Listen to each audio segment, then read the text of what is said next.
Salut tout le monde, on se retrouve aujourd'hui pour l'analyse de l'action Medpace qui a perdu du coup 33% depuis ses récents plus hauts. Et donc aujourd'hui on va voir si c'est une opportunité ou un danger et donc une action à fuir. Donc on commence directement par la présentation de l'entreprise. Donc Medpace, de son vrai nom Medpace Holdings Inc. Elle provient du secteur de la santé, elle a pour ticker MEDP et elle est cotée au Nasdaq. Elle a été créée en 1992 par August Trundle qui est toujours le PDG actuellement, donc il y a du skin in the game, il détient énormément de parts dans l'entreprise et sa capitalisation boursière totale à l'heure où je tourne la vidéo est de 8,57 milliards de dollars. Au niveau de son business, l'entreprise est une CRO, c'est-à-dire Contract Research Organization. C'est tout simplement une entreprise qui va faire les tests cliniques pour les entreprises pharmaceutiques et biotechnologiques qui n'ont pas les ressources internes pour le faire ou qui décident de sous-traiter l'entreprise Medpace. Elle va apporter comme valeur un full service, donc c'est-à-dire toute la phase de test des essais cliniques, donc de la phase 1 à la phase 4, et elle va le faire rapidement. Elle le fait rapidement notamment grâce à son intégration en interne, car elle dispose de plus de 180 scientifiques employés à plein temps, ce qui signifie qu'elle n'a pas vraiment besoin de faire de sous-traitance avec d'autres laboratoires, donc ça lui diminue les coûts et ça va lui augmenter les marges. Elle a également une capacité assez importante pour se conformer aux normes strictes du secteur de la santé, et elle a également du coup un focus sur les essais complexes qui est souvent fui par les concurrents et ce qui lui donne du coup une position de premium par rapport aux clients. Au final, avec tout ce que je viens de vous dire, on se rend compte que Medpace est en fait plus une entreprise scientifique plutôt qu'une entreprise commerciale comme ses concurrents justement. Et c'est ça qui va la différencier des autres concurrents qui sont beaucoup plus sur la quantité que sur la qualité réelle des essais.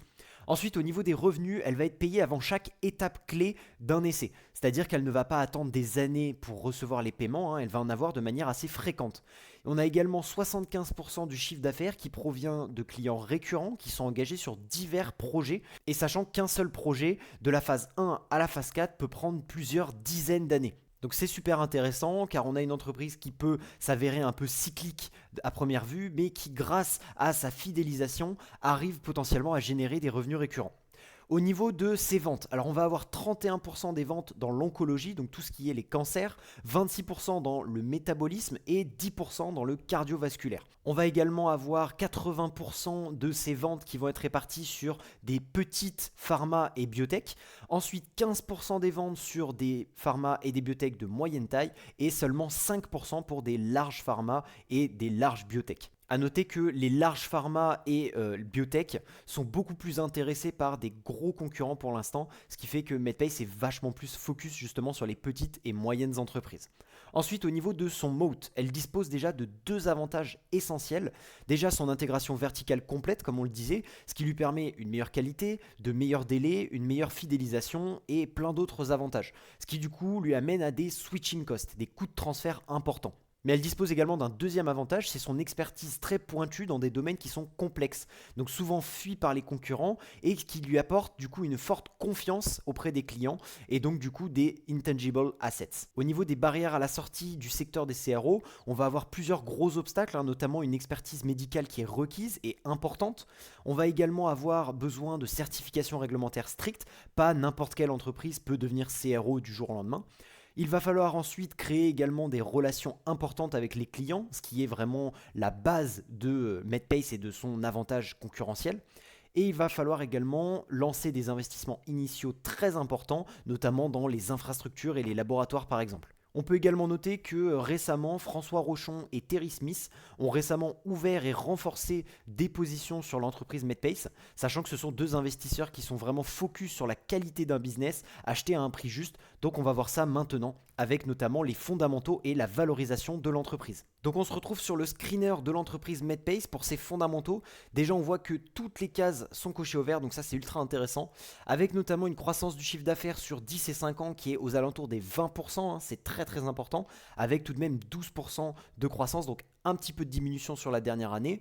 Une croissance du free cash flow à 23 et 25,5%, donc ça c'est extrêmement élevé également, c'est super intéressant, avec du coup aussi une croissance du free cash flow qui qui est supérieure à celle du chiffre d'affaires, donc potentiellement des marges de free cash flow qui sont en augmentation, on verra ça par la suite. Ensuite, on a une croissance du free cash flow par action qui est extrêmement élevée également, 23% sur 10 ans, 29,9% sur 5 ans, et qui du coup sur 5 ans est bien plus forte que la croissance du free cash flow, ce qui signifie que du coup il y a des rachats d'actions, on le verra par la suite également.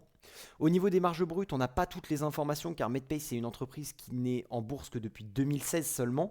Mais du coup au niveau de sa marge brute sur 5 ans, on était à 64% et aujourd'hui on est à 68%, augmentation de la marge brute. Une marge opérationnelle pareil en augmentation est supérieure à 20%, donc ça c'est génial. Une marge nette également en augmentation est supérieure à 19,3%, donc ça c'est super également. Pour sa marge en free cash flow, on voit aussi qu'elle est en augmentation, comme je le disais tout à l'heure. Donc 17,5% sur 10 ans, 19% sur 5 ans. Et là, une très forte augmentation de la marge en free cash flow avec 26% quasiment de marge du free cash flow. C'est absolument énorme. Ensuite, au niveau de ses retours sur investissement, que je calcule avec le ROCE, mais non pas avec l'EBIT, mais le free cash flow au dénominateur, donc beaucoup plus intéressant pour moi. On est sur du 10 ans à 6,5%, c'est relativement faible. Par contre, sur 5 ans, on a une très forte augmentation à 25,3%. Et cette année, on était à 66%, c'est absolument énorme. Et souvent, ça, c'est signe d'un moat qui progresse, qui s'améliore. Donc ça, c'est très intéressant. Potentiellement, une entreprise Medpace qui, du coup, commence à progresser, à prendre de la part de marché sur ses concurrents et à se faire un vrai nom, du coup, dans le milieu. Au niveau de ces rachats d'actions, ces shares outstanding, on a sur 10 ans du coup des émissions d'actions et non pas des rachats. Donc ça dilue les actionnaires, c'est pas très intéressant, mais c'était quand même extrêmement faible, moins 0,3%. D'ailleurs, on le voit sur le free cash flow par action qui augmente très légèrement moins vite que le free cash flow tout court. Et par contre, du coup, sur 5 ans, 3,4% par an de rachat d'actions, ça c'est absolument énorme. Et l'entreprise continue d'en faire à des moments qui sont intéressants. On continue sur le pourcentage des SBC par rapport au free cash flow. Donc là, continuellement en diminution. Sur 10 ans, ils étaient à 18% à peu près du free cash flow, ce qui est déjà assez faible. Mais aujourd'hui, on est à 4,5%. Donc là, c'est vraiment très faible, c'est très intéressant. Il y a peu de SBC par rapport au free cash flow. Et donc ça, c'est une entreprise du coup qui n'a pas besoin de beaucoup rémunérer ses employés en SBC. Donc c'est quand même assez confortable pour nous les investisseurs. On a au niveau du CAPEX pareil des chiffres qui sont assez tenables, on va dire 7,6% il y a 10 ans, 9,7% il y a 5 ans et 6,4% à l'heure actuelle. Donc on ne dépasse pas les 10 et on n'est pas en dessous des 5. Donc ça reste assez intéressant. Franchement, je trouve que les CAPEX sont très bien maîtrisés. Au niveau de la dette nette de l'entreprise par rapport au free cash flow, il y a 10 ans on était à 6,8, donc une dette nette qui est extrêmement élevée. Mais par contre, on a du coup sur 5 ans une dette nette qui était négative. Donc ça, c'est très intéressant. Ça veut dire que l'entreprise n'est plus endettée et aujourd'hui, on est à zéro. Donc également plus du tout endetté. Donc au final, une entreprise qui avait une forte dette et beaucoup de cash, qui grâce à ce cash a réussi à diminuer très fortement sa dette jusqu'à ce qu'elle n'en ait plus. Et une fois qu'elle n'ait plus la dette, elle en a profité pour faire des rachats d'actions. Donc encore une fois, une très bonne allocation du capital. Et enfin, du coup, au niveau de la performance, donc sur 10 ans, on n'aura toujours pas les informations car l'entreprise est en bourse uniquement depuis 2016, donc pas 10 ans. Sur la performance à 5 ans, on est à 29,4% par an, donc c'est largement au-dessus du S&P 500 sur cette période-là. Et par contre, sur un an, on est à moins 24,6%. Alors ça a peut-être très légèrement varié, voilà, on est à moins 24,46%. Mais du coup, sur cette année, également moins 8,45%. Donc au final, une entreprise qui, comme on le voit depuis son dernier plus haut, a perdu 31%. Et à l'heure où je l'ai vu juste hier, on était à moins 33%. Donc potentiellement une opportunité très intéressante à aller chercher ici. Car comme on l'a vu, Medpace est une entreprise de très bonne qualité. On s'attaque désormais à la valorisation de l'entreprise. Donc j'ai rentré du coup le ticker de l'entreprise, son nombre d'actions, son cash, sa dette à l'heure actuelle, avec également son cash flow actuel. Et on va essayer de l'estimer sur le futur avec du coup un price to free cash flow et une croissance du free cash flow pour obtenir un prix d'achat. Donc voici mon hypothèse, je pars du principe que le price to free cash flow sera de 18. Pourquoi 18 ? Aujourd'hui, le price to free cash flow, il est à 17,2, donc légèrement en dessous des 18. Et comme on le voit, ça fait quand même plus de 5 ans qu'on a du coup des chiffres qui sont extrêmement élevés, au-dessus de 20, 30 quasiment.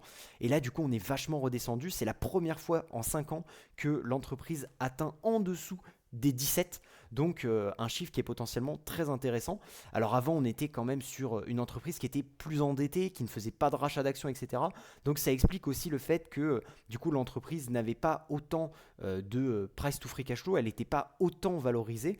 Mais donc aujourd'hui, mettre 18, sachant qu'elle a réussi à atteindre un petit peu en dessous des 18, un 17,65 en 2022 du coup à peu près les 15-16 en 2025, bah pour moi je trouve ça quand même relativement intéressant, sachant que l'entreprise elle se paye à des prix un peu bradés selon moi, notamment car il y a des problèmes de financement pour les biotech. Donc ça c'est quand même relativement très intéressant, on le verra par la suite.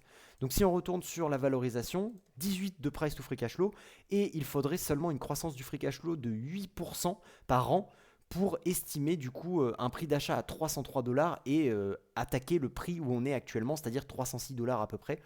Donc voilà, si on estime que l'entreprise à la place elle fait 10% de croissance du free cash flow, là on est plutôt sur du 340 dollars pour faire 13% de performance par an, hein, je le rappelle. Donc c'est extrêmement intéressant. Si à l'inverse on part sur une hypothèse beaucoup plus optimiste où du coup on a une croissance du free cash flow, donc là qui était à 23 et 25%, donc on peut mettre par exemple allez 16% et potentiellement un price to free cash flow aller à 22, ce qui serait un petit peu plus intéressant pour l'entreprise. Là, du coup, on serait sur un prix d'achat à 553 dollars et donc du coup une sous-évaluation de 80% quand même. Donc ça paraît fou pour une entreprise de cette taille-là, mais en même temps, c'est des chiffres qu'elle a déjà fait par le passé, donc ce serait possible. Moi, par contre, je préfère être beaucoup plus prudent dans mes investissements, hein, avoir une très grosse marge d'erreur, c'est beaucoup plus intéressant. Et donc, du coup, je préfère mettre 8% de croissance et 18 de price to free cash flow pour estimer un prix d'achat actuel à 303 dollars. Voilà. Donc, je le rappelle, hein, ce n'est pas un conseil en investissement, c'est mon avis à moi, mais en tout cas, voilà ce que je pense de l'entreprise à l'heure actuelle. On en a fini pour les fondamentaux et la valorisation, on passe désormais aux forces et faiblesses de l'entreprise. Donc pour ses forces, on a vu qu'elle avait une solide expérience, hein, même son management qui est expérimenté, et elle a notamment une grande capacité à avoir une bonne fidélisation et une bonne réputation, ce qui est très important dans le secteur de la santé en règle générale. Au niveau de ses faiblesses, par contre, elle est beaucoup plus petite comparée à ses nombreux concurrents, hein. Elle n'a que 7% de part de marché, donc un mode qui grossit peut-être, mais qui n'est pas non plus énorme. C'est pas le leader sur son marché. Elle est également vulnérable aux capacités des financements des biotech et des pharma, hein, comme on le disait à l'heure actuelle. Et depuis 2022, c'est un peu plus le cas, donc potentiellement un ralentissement de la croissance qui était auparavant de 20% à peu près. Là, on sera plutôt sur des chiffres un peu plus faibles, hein. L'entreprise prévoit entre 1,5 et 7% de croissance de son chiffre d'affaires en 2025. Donc ça reste correct et une croissance, mais ce n'est pas les 20% auxquels elle nous a habitués. A noter également que l'entreprise est très dépendante du marché américain qui représente 98% de ses ventes, hein, c'est énorme. Par contre, à relativiser tout de même, aujourd'hui c'est 98% de ses ventes faites par des entreprises américaines, mais qui potentiellement vendent des produits sur les marchés émergents également par exemple. Donc au final, on se retrouve avec quand même une certaine diversification qui est indirecte. On passe désormais aux opportunités et menaces, hein. Donc au niveau de ces opportunités, on va avoir la hausse des dépenses et des demandes d'essais cliniques, avec notamment une croissance annuelle du marché des CRO qui devrait être compris entre 10 à 12% par an, hein. C'est extrêmement élevé, ça c'est très intéressant. Si MedPace arrive à choper un petit peu des parts de marché, on peut s'imaginer une croissance du chiffre d'affaires à 12-14% par an, donc ça peut être très intéressant. On a également une complexité croissante des tests et des essais cliniques qui vont apparaître, hein, avec des maladies de plus en plus complexes à obtenir, ce qui représente une opportunité par MedPace car elle est très justement bien positionnée sur ce secteur-là en particulier et son fameux côté premium un petit peu lui permet du coup de attirer fortement les clients qui souhaitent justement des essais complexes avec une entreprise de qualité bien réputée. Et enfin, la troisième opportunité, ce serait évidemment les marchés émergents qui vont continuer de grossir à un rythme supérieur au marché des CRO dans sa globalité. Au niveau de ces menaces, on va avoir une potentielle croissance au niveau de la concurrence, hein, avec des acteurs comme Thermo Fisher, Igvia, qui sont du coup sur ce marché-là depuis plusieurs années également, qui ont également une sorte de bonne expertise et qui potentiellement peuvent faire de l'ombre à une entreprise comme MedPace qui ne détient encore une fois que 7% de part de marché, donc ce qui est toujours assez faible. On va avoir également des potentielles modifications réglementaires, surtout si c'est aux États-Unis par exemple. Ça pourrait fortement impacter les bénéfices du coup de MedPace si ils n'arrivent pas à s'adapter à ces changements réglementaires. Et enfin, les incertitudes sur la capacité de financement des clients. Donc ça, c'est la même chose que ces faiblesses à l'heure actuelle, hein. Si on a du coup des taux d'intérêt élevés, etc., et une incertitude, par exemple politique, économique, eh bien les financements des biotech et des entreprises pharmaceutiques vont être impactés, malgré qu'elles ont une tendance à la hausse hausse ces dernières années, et donc du coup ça pourrait mettre à mal le business de Medpace. On termine donc cette analyse par ma conclusion. Donc Medpace évolue dans le secteur des CRO, un marché en forte croissance. Elle propose un service ultra complet, donc de la phase 1 à la phase 4 pour ses clients, dans des domaines complexes qu'elle maîtrise, ce qui lui permet de fidéliser les clients, d'obtenir une bonne réputation et d'obtenir évidemment des revenus récurrents sur différents projets. Elle dispose de fondamentaux très solides, on l'a vu, elle répond à tous mes critères de qualité et d'une valorisation qui selon moi à l'heure actuelle me paraît très raisonnable. Elle est peut-être même très sous-évaluée à l'heure actuelle comme on l'a vu. Et donc avec tout ce qu'on vient de voir, l'entreprise Medpace me paraît très intéressante. J'ai donc ouvert ma première position de 3 actions, donc à un prix à peu près de 300$ sur l'action Medpace. Et donc c'est une affaire à suivre sur les prochaines vidéos du vendredi où du coup je vous résumerai ce qui arrivera à mon portefeuille. En tout cas, j'espère que cette vidéo vous aura plu. Dites-moi dans les commentaires si vous avez déjà du Medpace, si vous allez renforcer ou si vous souhaitez tout simplement que j'analyse une autre action la semaine prochaine. On se retrouve tous les mardis pour une nouvelle analyse d'action. C'était Antoine, ciao!